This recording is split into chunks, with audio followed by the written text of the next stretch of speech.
Bueno, hay 4 tipos mayores de violencia de pareja. En este caso, para aclarar, porque cuando escuchamos violencia doméstica es el término común que se usa, pero no es el término, vamos a decir, científico, no es tan correcto porque hace confusión.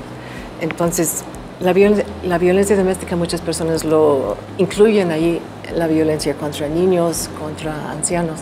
Entonces, para aclararlo, la Organización Mundial de la Salud ha puesto la violencia de pareja íntima para indicar que estamos hablando de eso. Pero en general todavía se habla de la violencia doméstica.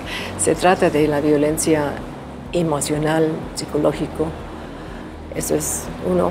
Y luego la violencia física, golpes, patadas, asaltos, cosas de ese tipo pueden ser más o menos severos dependiendo de lo que son. Luego está el abuso sexual, la violencia sexual, que incluye de la violación hasta cualquier acto indeseado de la persona.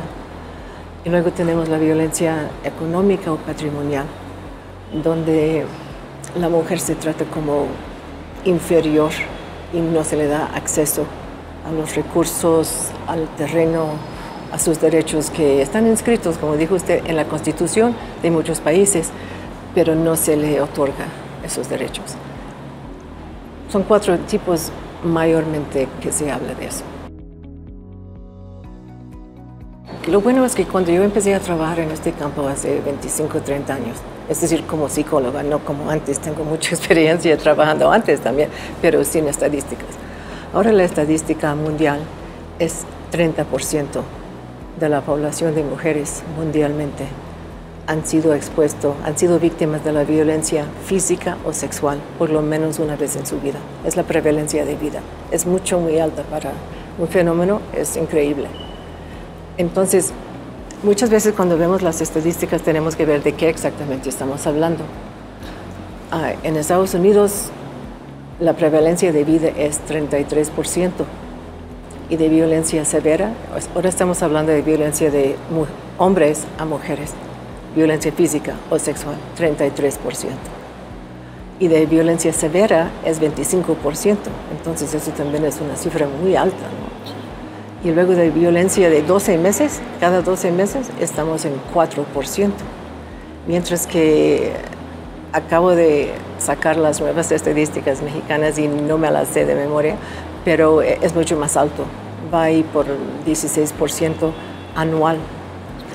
Sí, es mucho, es decir, 4 veces más que en Estados Unidos. Cuando yo empecé a trabajar en este campo, en Estados Unidos era 17%.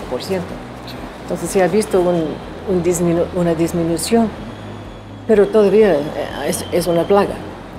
Entonces, es por eso que yo trato cuando estoy enseñando a los sacerdotes, a los religiosos, las personas que trabajamos con la comunidad católica, no se ha visto que es diferente la estadística entre católicos y entre la población general. Entonces, si estamos viendo un templo lleno de personas, entre 3 y 4 mujeres, entre 25 y 30% de las mujeres que están enfrente de la persona que está enseñando o predicando o lo que sea, probablemente han sido víctimas de la violencia alguna vez en su vida. Es una cifra enorme, ¿no? Y estamos tan ignorantes de cómo responder a eso. Ayer me estaba diciendo un amigo, porque invitamos a algunos amigos nuestros de hace 40 años que yo les entrené como catequistas en Santa Fe, aquí. Vinieron, y ahora ya estamos todos viejos, ¿no? Con canas, pero ellos vinieron y me estaban preguntando por qué está escribiendo este libro para católicos, porque es como que restringe. Yo dije, a propósito lo hice así, porque que yo sepa, no existe un libro así de este tipo, ni en inglés, ni en español, ni en otros idiomas, porque siempre se habla en grande de la violencia de género, hablamos de la violencia contra la mujer, de la violencia de pareja, pero ¿cómo vamos a aplicar esto a nuestra población de las personas que están enfrente de nosotros? Por eso lo escribí, a propósito, para hacer hincapié en el sufrimiento de las familias católicas, para que no pensemos que esto no pasa en las familias católicas, eso no existe, eso es para las personas que no son católicos. Sí. Por desgracia no es así. Ahí cerca de Observatorio en los 70 Y esto es cuando por primera vez en mi vida, porque antes no trabajaba en este campo, por primera vez en mi vida observé la violencia doméstica en las familias católicas. Y yo me quedé con usted, ¿no? ¿Cómo? ¿Cómo es posible si tenemos enfrente el Evangelio con todas las enseñanzas de Jesús y la ley del amor y la ley del respeto a la otra persona y especialmente a nuestra pareja y a los niños? ¿Cómo es posible que nos estamos portando de esa manera? Y la conclusión que yo he llegado a la conclusión que somos productos de nuestra cultura, todos, incluyendo los sacerdotes, pues hemos visto, ¿no?, cuántos problemas. Pero como productos de nuestra cultura, si no hemos dejado que el Evangelio transforme nuestras vidas, es decir, no nos hemos abierto a la obra del Espíritu Santo, que es el amor de Dios, ¿no? Entonces, tenemos como el atavío de los católicos, pero no nos portamos como católicos, es decir, no tenemos la mente de Cristo. Y hay muchas teorías de etiología, de dónde viene la violencia de pareja, de dónde sale. Y si quiere le voy a decir, brevemente está en el libro también. Y está hecho para población general, no está escrito para académicos, ¿no? Pero ahorita se está favoreciendo la teoría socioecológica, que es la teoría que en todos los niveles de nuestras culturas, y esto es mundial, tenemos el macrosistema donde está, por ejemplo, el gobierno, la cultura en general. Donde sí hay violencia, pues hay mucha violencia también a ese nivel y mucha aprobación de la violencia. Y luego tenemos el exosistema, que es la comunidad alrededor de nosotros, donde también tenemos problemas de leyes o de poner en práctica la ley. Leyes tenemos, acuerdos tenemos, ratificados por muchos países, pero en la práctica, ¿qué es lo que estamos haciendo? Pues a veces muy poco, a veces bastante, sí, pero siempre hace falta más. Esto también incluye, por ejemplo, el presupuesto que da el gobierno, ¿no? Ahora estoy yendo otra vez al macrosistema, ¿no? Acabo de escuchar ayer, estaba estudiando, poniéndome al día, que vi que hace poco el gobierno mexicano quitó el presupuesto de los albergues para mujeres víctimas de la violencia, que pues es muy sorprendente. Y esto también ha pasado en Estados Unidos, se está dando menos porque, bueno, ¿para qué voy a entrar en la política, no? Yo sé que sí, hay muchas razones, pero es decir, desvaloramos la seguridad de la mujer, desvaloramos la seguridad de los niños, no nos importa, no es una prioridad. Entonces, luego tenemos la parte del exosistema, también incluye la comunidad, la escuela, la iglesia, es decir, todo lo que está alrededor nuestro, que o apoya la no violencia y da buenos ejemplos, o apoya la violencia y da malos ejemplos. Y tenemos mucho de eso. Y también está ahí la impunidad. Luego tenemos el sistema, el microsistema, que es la familia. Y en la familia tenemos también antecedentes de violencia en la familia. Y muchas personas, no todos, pero muchas personas que son violentos a la pareja, a los niños, vienen de familias donde había violencia, o de pareja, o abuso de infantil, o las dos cosas. Familias disfuncionales. Familias violentas de por sí, porque hay muchos tipos de disfunción, ¿no? También puede haber falta de respeto, odio hacia las mujeres, actitudes machistas del estilo antiguo, ¿no? Sí. Que todavía existen. En mi consultorio a veces me quedo con la boca en el piso. Las personas me cuentan su vida, ¿no? Y las miro y veo que eso pasó hace 20 años, no pasó hace 80 años. Yo tengo muchos pacientes que tienen 80 años, porque trabajo también con una población geriátrica. Cuando escuchamos lo que les pasó a ellas, pues hasta cierto punto entendemos, porque entonces no había leyes, no había concientización de la población, no había respuesta de la policía, no había nada, entonces estaban solas para buscar la manera de salir de su situación si podían. Y muchas veces no se salían porque no había dónde ir, o cómo ser aceptada en la sociedad después de separarse, ¿no? Se quedaban, pero ahora estamos en el 2019 y yo escucho que todavía están pasando estas cosas. Quizás no tanto, quizás no tan extremo, porque ya aprendimos en la sociedad que hay cosas que ya son que no están aceptadas socialmente. Pero, entonces, siguiendo, estamos en el nivel de la familia, muchos problemas, alcoholismo, que también es un factor de riesgo muy grande. Tenemos también el problema de disfunción emocional. A veces hay abuso sexual en la familia, que las personas que se salen de su familia a edad temprana están a más riesgo de caerse en una relación violenta y abusiva, ¿no? Naturalmente porque son jóvenes y no saben cómo protegerse ni cómo tomar buenas decisiones, con quién voy a estar.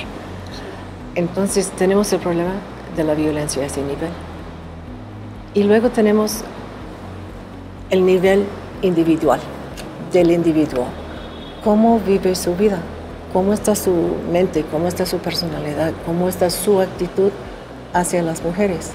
En este caso estamos hablando del machismo que como que corre por todos los niveles de la sociedad. Y yo podría hablar de esto por horas y horas, ¿no? Sí. Porque mi especialidad es trabajar con hombres. Eso es lo que he hecho en los últimos 25 años, más ahora, de trabajar con los hombres mexicanos. Eso fue mi tesis doctoral, ese trabajo que he hecho. Entonces, tengo miles de horas de trabajar con hombres mexicanos y investigar y explorar con ellos en el grupo de terapia sus actitudes hacia las mujeres, las cosas que les enseñaron o con ejemplo o con palabras cuando eran hombrecitos, niños, ¿no? Y cómo esto les fue influenciando durante su vida como hombres, como pareja, como papá. Y ellos mismos, uno de mis pacientes me dijo, estando en este grupo es la primera vez en mi vida que me he examinado, que me he sentado a explorar qué pienso, qué siento. Es decir, antes de esto todo era automático. Sí. Y pues él en su colonia, yo creo que era de Naucalpan, pues era violencia, estaba a la orden del día, donde quiera. Que no solo en sus familias, sino también en la comunidad. Entonces lo veían diario. Normal. Y la aceptaban. Es una de las cosas que encontré en mi tesis, es que la violencia era normal. No se sentaban para preguntarse, ¿debo de hacer esto o no? Si quiero algo, la manera de conseguirlo es ser violento, sin preguntarme si es buena idea o no, y mucho menos sin preguntarme si soy cristiano o católico. Eso era lo de menos, porque, como les digo, yo pienso que los factores de riesgo en la comunidad y en el individuo, y también en todos los niveles, tienen mucho más influencia que la enseñanza del Evangelio. Que si somos, vamos a decir, un niño mexicano que va a hacer su primera comunión. Yo fui catequista aquí por muchos años. Hace su primera comunión. Está bautizado muchas veces, ni asisten a pláticas, pero más o menos son católicos, ¿no? Va a hacer su primera comunión. Después de eso se desaparece, ¿no? Y yo creo que ya cambiaron la edad de la confirmación, ¿no? Ya para jóvenes más grandes. Entonces, perdimos la oportunidad para evangelizar a los jóvenes. Porque una vez que hacían su primera comunión se desaparecían de la iglesia y regresaban cuando era su matrimonio. Y pues ahora ni regresan para eso, ¿no? Entonces, es como que hemos perdido varias generaciones, dependiendo en qué estado estás trabajando. Yo miro que hay mucha diferencia de un estado a otro, porque yo creo que hay más tradición. Por ejemplo, en Jalisco, vas a Jalisco y miras que muchas personas todavía son muy fervorosos como católicos. Y luego vas a un pueblo en Oaxaca, de donde acabamos de venir, y el sacerdote viene solo cuando le piden una misa y no hay catequistas, y no hay quien prepara a los niños, y aunque quisieran, pues el sacerdote va a hacer la misa de la primera comunión de todas maneras. Las oportunidades para que conozcan el Evangelio y conozcan la palabra de Dios y la enseñanza de Jesús son muy mínimas. Y por eso, pues ellos se portan como cualquier otra persona, no como, vamos a decir, un católico. Y yo, como me convertí al catolicismo cuando tenía 21 años y vine a México a los 25, sí, me quedé como confundida, ¿no? Escandalizada de que no estaban viviendo su fe.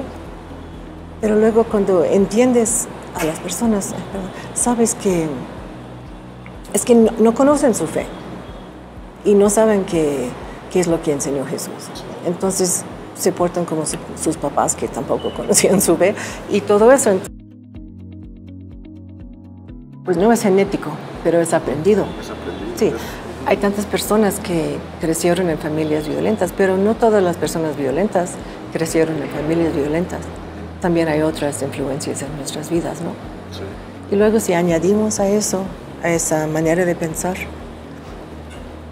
añadimos el alcohol o las drogas, especialmente el cristal, donde vamos a ver 100% de las personas que hacen cristal son violentas, porque es un estimulante, ¿no? Entonces, son personas que han perdido el control de su parte ejecutiva de su mente, es decir, no están pensando en autocontrol para nada. Tenemos esto, tenemos otros factores de riesgo, la pobreza, la enseñanza del machismo desde pequeño, y pues ahora escuché que el gobierno está pensando en esta semana, ¿no? Están pensando en de veras enfocarse en eso. Yo creo que es muy importante tratar de educar a los niños, a los jóvenes, para la prevención de la violencia. Este es otro libro que se lo voy a presentar después. Yo creo que la postura, cuando yo escribí mi libro Sin Golpes, que es el programa de tratamiento para hombres, lo escribí en el 2001 y lo hemos estado usando en muchos lugares, ¿no? Ahí puse 2 capítulos sobre la espiritualidad y la violencia, porque no se puede mencionar la religión, ¿no? Pero puedes decir espiritualidad, es más fácil, ¿no?, aceptar. Entonces ahí puse lo que yo podía encontrar del Papa Juan Pablo II, quien entonces era el Papa. Y francamente no encontré nada que específicamente decía la violencia doméstica está mal, es un pecado, no lo hagas. Encontré muchas cosas que hablaban alrededor del tema, que podías quizás interpretarlo así, especialmente en su documento sobre la dignidad de la mujer. Se podía interpretar, pero no estaba claro.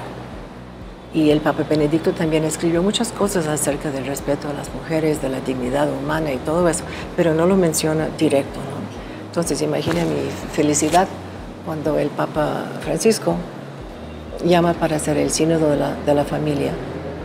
Y me invitaron a hablar en el Encuentro Mundial de la Familia. En 2015 fue la primera vez que se había hablado de eso en el Encuentro Mundial de la Familia, que se me hace increíble, ¿no? Yo creo que eran los 20 años de aniversario jamás lo había mencionado, como si no existiera. Entonces, no había mucho énfasis, mucho conocimiento de eso. Mientras que en Amoris Laetitia, los obispos estaban hablando del mismo problema. Tenemos un problema urgente de violencia contra las mujeres y los niños, y ahí dentro de eso va la trata humana y la esclavitud sexual y todo eso, pero entonces en Amoris Laetitia yo ya había escrito la primera edición de este libro de mi propia publicación en el 2015 para el Encuentro Mundial. Entonces no tenía esas citas porque todavía no existían, ¿no? Pero en el 2017, usando Amoris Laetitia, que es lo que tienen ustedes aquí, ya pude poner las citas del Papa Francisco, donde dice sin ninguna equivocación, no, dice, esto no está bien, la violencia contra la mujer está totalmente mal, va en contra de la naturaleza del matrimonio cristiano, cuando jamás hemos escuchado eso, ¿no? Así muy claro, no puedes interpretarlo ni así ni así, está así, ¿no? Y luego habla de la violencia sexual en el matrimonio, citando al Papa Pablo VI, que yo estudié Humanae Vitae, yo jamás me había dado cuenta que ahí mismo lo había dicho, que la fuerza sexual en el matrimonio no está bien. Pero ¿cuántos hombres piensan que está bien? Es normal, es mi esposa, cuando quiero lo hacemos, o mejor dicho, yo lo hago. Y tú pues me obedeces. Muchos de los hombres de mis grupos se quedaron así cuando les platiqué del abuso sexual. Jamás se habían dado cuenta que era una decisión mutua. Es decir, porque quizás no hablaron de eso en su preparación prematrimonial, o quizás no había preparación, ¿sí? Es decir, como que no hay ni conciencia de eso. Y cuando hablamos de eso, yo recuerdo muy bien la reacción de muchos de los hombres, como que, wow, yo jamás lo había pensado así, porque jamás se habían puesto a pensar en la igualdad entre hombres y mujeres. Hasta uno dijo, yo jamás había pensado que una mujer tiene los mismos sentimientos que un hombre. Imagínate, tú estás ahí sentado, wow, qué barbaridad. Y luego, el Papa Francisco también habló de la separación en casos de violencia, donde se tiene que proteger, cosas que pues sí están en la ley canónica, pero pues ¿quién conoce la ley canónica, no? Entonces, cosas que si yo lo hubiera puesto este libro en las manos de una de las abuelitas o de las bisabuelas de mis pacientes, imagina qué diferente hubiera sido su vida, ¿no? Sí. O esperemos, ¿no? Porque hasta ahorita muchas personas no han leído ese documento, ¿no? Pero está lleno de citas acerca de la violencia, en contra de la violencia. Y luego nos dice cómo relacionarse. Es un libro fabuloso. Vamos a hablar primero del efecto peor, que es la muerte. No vamos a olvidar. Y parece que en México se ha ido aumentando mucho la cantidad de feminicidios en los últimos 10 años. Y yo supongo que eso está ligado de alguna manera con la guerra de los narcotraficantes. Es decir, ¿cómo vamos a separar una violencia tan extrema con otra violencia que se está aumentando? Creo que tiene que tener alguna raíz ahí. Pero siempre ha habido muertas de violencia doméstica y hay en otras partes del mundo también, incluyendo en Estados Unidos, incluyendo en San Diego. Entonces esto es el efecto peor. También, y eso fue algo que el mundo se enfocó en eso, ¿no? Pero también está pasando en muchos otros lados. Y a veces son muertes no solo, bueno, pues solo se muere, pero también hay tortura, hay un total falta de respeto para lo que es la mujer. Es decir, es un ataque en contra de su género, ¿no? Luego tenemos, esto es la muerte, luego tenemos la lesión física. Personas que tienen lesiones muy graves, a veces están en coma por golpes a la cabeza y nunca vuelven a ser normales como antes, ¿no? Y eso son situaciones graves. También hay fracturas de huesos, es decir, cosas, accidentes donde la persona trata de matarte con su carro, ¿no? Y te atropella, pero no mueres, entonces estás muy afectada por eso el resto de tu vida. Y luego tenemos problemas gastrointestinales por estar siempre bajo mucho estrés y miedo, porque no sabes cómo va a ser la persona que pasa por la puerta. Puede ser una de esas personas que tiene dos caras. A veces está bien, pero siempre no sabes cuándo se va a cambiar. Yo creo que cabe decir aquí, hay 4 tipos distintos de hombres violentos. Y esto yo creo que no está en este libro porque eso es más técnico para las personas que están trabajando con víctimas y con abusadores. Pero es muy importante de una forma terapéutica entender que el tratamiento no va a ser igual para todos. Luego tenemos los efectos psicológicos y emocionales en la mujer. Tenemos depresión, tenemos alta ansiedad, tenemos, olvidé de decir, las enfermedades crónicas que vienen por estrés crónico. Eso también va bajo los efectos físicos. También hay muchos efectos sexuales, dependiendo si es un abuso sexual. Y eso también es una larga lista, ¿no? Luego entramos en los efectos de la depresión, de la ansiedad, estrés postraumático. Tenemos a veces suicidio. Muchas veces la mujer no se mata porque tiene hijos y es la única cosa que le deja en la vida. Es que no quiere que los hijos caigan en la mano de esta persona. Muchas mujeres me han contado eso. Ya estaban en el acto de suicidarse cuando se pararon y dijeron, no puedo dejar a mis hijos con ese monstruo, era la palabra que usaba. Entonces, efectos en los niños. ¿Quiere hablar de eso? Tenemos niños que también tienen depresión, ansiedad, estrés postraumático, porque están mirando con sus ojos y con su corazón y con todo su sistema neurológico está siendo afectado por la violencia entre sus papás. Y dicen como que más de una mitad de niños que son testigos de la violencia también son víctimas de abuso infantil. No todos, pero un gran número. Entonces padecen cambios neurológicos y esto afecta su desarrollo cognitivo, que antes no sabíamos porque no podíamos estudiar el cerebro como ahora podemos y vamos a poder en el futuro. Entonces saben que cambia el mismo cerebro del niño. Y pues entonces cuando decimos que la violencia es aprendida, no solo es aprendida, ahora estamos entendiendo que ahí en algún día o en algún mes o en algún año se cambió el cerebro del niño que estaba viendo eso o de la niña. Y cuando una persona está más sensible al estrés y ha aprendido que la violencia está bien, entonces tiene mucho menor capacidad de controlarse. Y, ok, tú me haces enojar, entonces te asalto. Entonces eso lo vemos que no es nada más aprendido, sino que también son cambios neurológicos en el cerebro. Es bastante mayor probabilidad, como de 3 a 5 veces más probable, pero no es 100%. Y digo eso porque es muy importante cuando estás trabajando con un grupo de hombres, no vas a decirles 100% de tus hijos van a ser violentos por tu causa, por tu culpa, porque no es cierto. Hay personas que aún siendo niños reflexionan y dicen jamás voy a hacer eso y cambian sus vidas y tratan de no ser violentos. Yo creo que todos conocemos a alguien así. Y luego también hay personas que se prometieron cuando eran niños que nunca jamás lo iban a hacer y ahora se encuentran en tu grupo. Y cuando hablamos de eso, de veras se sienten impotentes porque habían decidido, pero yo francamente creo es que no tenían las herramientas para poder superar la incidencia de violencia en sus vidas. Era automático y no sabían qué otra cosa hacer.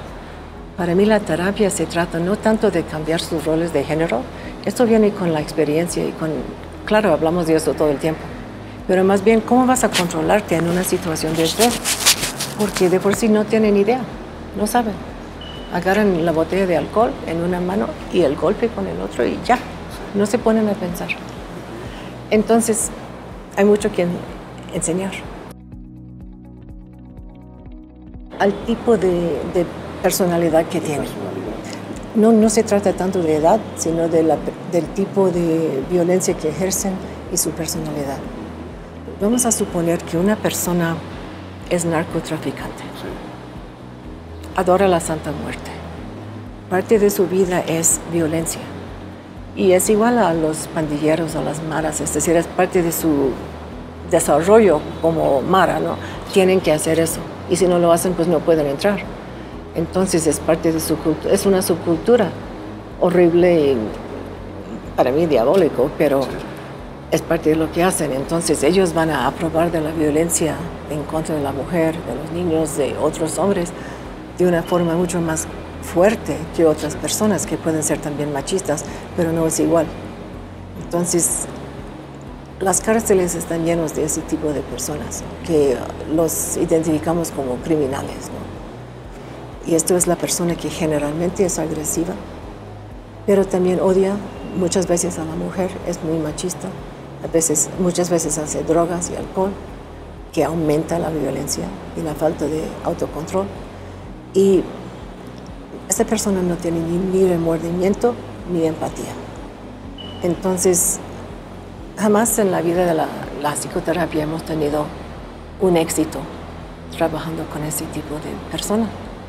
Porque si no quieren cambiar, pues no van a cambiar, ¿no? Es decir, si quieren cambiar, yo les puedo poner en sus manos las herramientas y las actitudes que les hace falta para cambiar, transformar su manera de actuar. Y pues antes que todo de pensar, ¿no? De pensar en la mujer o en los niños.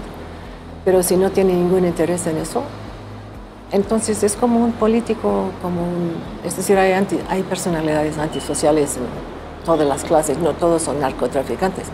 Algunos son políticos, ¿no? O abogados, o de grandes empresas, es decir, personas que no tienen empatía y no les importa cómo sus acciones están afectando a los demás. Contestar eso me gustaría aclarar un poco. Luego, el segundo tipo lo llaman family only, solo familia. Que esta persona no aparece que es violento. Toda la gente no sabe que es violento, no tienen miedo de él. Y a veces cuando toma o cuando está enojado, quizás vino de una familia violenta, pero no es un criminal, vamos a decir. y no necesariamente quiere actuar como está actuando, pero no tiene las herramientas para cambiar. Entonces, en tu grupo va a ser muy bien, va a aprender mucho, va a cambiar. Y su esposa te va a decir, ha cambiado mucho, no lo reconozco. Porque ahora, en vez de golpearme cuando se enoja o insultarme, se sale del cuarto. Aprendió eso en el grupo. No es difícil, ¿verdad? Pero, es decir, aprendió cómo calmarse, cosa que antes no sabía. Luego tenemos un tercer tipo. Y el tercer tipo tiene personalidad, se traduce, yo creo, límite, que como que no tiene sentido. Una persona que es muy impulsiva, una persona que está, se puede decir, fuera de control, que sus emociones y sus impulsos toman control y como que no sabe tampoco cómo controlarse. Pero también esta persona hay peligro de que pueda ser la persona que mata a su pareja y luego se mate a sí mismo. Es decir, tiene un trastorno de personalidad. Esa persona es más difícil de tratar, pero también con mucho cuidado y mucho tiempo puedes tratarlo. Sería como una olla express que va acumulando. Sí, pero... Odio, rencor, sí. Y de repente explota. Sí, y muchos celos. Ese es el tipo que es más celoso, porque se siente el temor de abandono. Es muy fuerte en su vida. Y es una persona, vamos a decir, dañada por su propia infancia. Sí. Que para tratarlo hay que poner mucho énfasis en el autocontrol, pero también en la empatía hacia él, porque él ha sufrido y ahora está haciendo sufrir a los demás. Y no quisiera, pero no sabe cómo controlarse. Y el cuarto es como un tipo menor de lo que es el tipo 1, el generalmente agresivo, pero no tan, vamos a decir, tan alejado de la capacidad de cambiar. Entonces, respondiendo, si un hombre encuentra que ha sido violento, dependiendo de su personalidad, ¿no? Como le dije, no todos son iguales, pero dependiendo, si tiene empatía, se va a sentir mal. Si es capaz de ponerse en el lugar de la otra persona, va a sentirse triste que la haya lastimado. Y quizás va a aparecer con flores y te va a decir, lo siento mucho, no lo quise hacer y perdóname, todo eso. En ese momento quizás de veras creyendo que no lo va a volver a hacer. Entonces, no es un caso perdido. Nos frustra mucho como terapeutas que tiene que hacer un largo trayectorio para aprender a cambiar, pero sí puede cambiar. A veces pierde la relación con la pareja porque ella dice, no, ya hasta aquí, ya no puedo. Te quiero, pero pues fíjate que no. Y a veces pierde el contacto con los hijos, que pues para muchos es lo peor, ¿no? A veces se sienten muy alejados de Dios, hablando de las personas que se preocupan de estas cosas, pues se sienten como tirados, ¿no? Como basura, como dice el Santo Padre, ¿no? Sí, un vacío y como que rechazados, y lo son rechazados porque en nuestra sociedad ya no aceptamos ese tipo de conducta. Antes se aceptaba, pero ahora menos y menos lo estamos aceptando. Sí. Y yo francamente les digo, si quieres portarte así, pues acostúmbrate a la idea de estar solo el resto de tu vida, porque ya no vas a encontrar una mujer que está dispuesta. Ya señalados. Sí, pues además, una vez que empiezas ese tipo de conducta, la mujer se te va a desaparecer, porque ya no estamos dispuestas, como nuestras mamás quizás o nuestras abuelas, que nomás se aguantaban. ¿Por qué aguantaban? Pues aguantaban porque era la costumbre, porque la violencia era normal. Yo pensaba, bueno, pues así es el matrimonio, no hay nada que hacer. ¿Les decías que tú tienes que aguantar a tu marido? Así Muchas personas le decían eso, su misma mamá le decía, como yo aguantaba, su mismo papá, pues no traigas vergüenza a la familia. El mismo sacerdote, es tu cruz, tienes que cargarla. Si empiezo a perdonar y olvidar, ¿cómo voy a olvidar? ¿Cómo se puede olvidar a una persona que te violaron? Eso no vas a olvidar. Pues yo no estoy segura que no existe un sacerdote que todavía diga eso. Puede ser que sí, porque valoramos mucho la unión permanente de la pareja, ¿no? Sí. Entonces es como un dilema que afrenta un sacerdote que llega una pareja y llega una mujer y pues, ¿qué hace, no? Pues, parte de su trabajo es promover la unión de la pareja, Pero si no existe ahí unión, es decir, no es unión, es muy complicado, es muy problemático. Se me hace que ya hemos hablado mucho y tenemos que acortarlo. Me está haciendo señas ahí. Pero hay mucho que platicar sobre este tema. Y la iglesia tiene mucho que aprender. Y últimamente, nomás para terminar, y pues esto también lo platiqué en África cuando estuvimos, porque estaba apenas saliendo, fue hace 8 meses, que hay muchas religiosas que han sido físicamente y sexualmente abusadas por los sacerdotes. Y pues no quieren escuchar eso, nadie quiere escuchar eso o pensar en eso, pero es la realidad. ¿Y por qué? Porque la cultura, no hemos transformado nuestra mente, no pensamos como Jesucristo. Tiene que avisar a alguien, no estar sola, avisar a la persona que la quiere, que está preocupada. Puede ser su mamá, que no le diga tienes que aguantar, otra persona, su hermana, quizás alguna amiga, su comadre, que estén al tanto, para que sepa que tiene un sistema de apoyo, es muy importante. También tiene que informarse de los recursos que están en su comunidad, que puede ir al Ministerio Público, que hay un grupo de mujeres que está en Mujer. Hay muchos recursos que todos podemos usar para aumentar nuestra seguridad. A veces se trata de ir a un albergue si es un caso severo, porque hay mucha diferencia entre un caso y otro, ¿no? Y también tiene que saber que la iglesia no le dice que a todo costo tienes que quedarte en esta relación. Tenemos permiso de separarnos, tenemos permiso de a veces buscar la declaración de nulidad. Podemos buscar el juicio de la iglesia que diga esto nunca fue un matrimonio, porque falta el bien de la pareja. Y si no estamos trabajando para el bien de la pareja, no es un matrimonio. Que yo no tengo que estar pensando que el sufrir es mi vida. Y quedándome ahí, estoy afectando más a mis niños de una manera negativa que si estuviera sola con ellos. Y claro, muchas veces es un problema económico, ¿no? Sí. Soy canadiense, nací en Canadá. Me fui de Canadá a los 18 años, he vivido en muchos países del mundo. Vine a los Estados Unidos hace 30 años, conocí a mi esposo, me casé. Regresé a la escuela, trabajé muchos años como misionera, como catequista. Tengo 47 años como catequista. Hace como 20 años me recibí de psicóloga y tengo mi consultorio. Tengo 2 consultorios. Uno está en la rehabilitación de personas que tienen enfermedades crónicas y diabetes, cosas así, y embolias. Entonces esto es en un hospital. Allí veo muchas personas ancianas que han tenido antecedentes de violencia.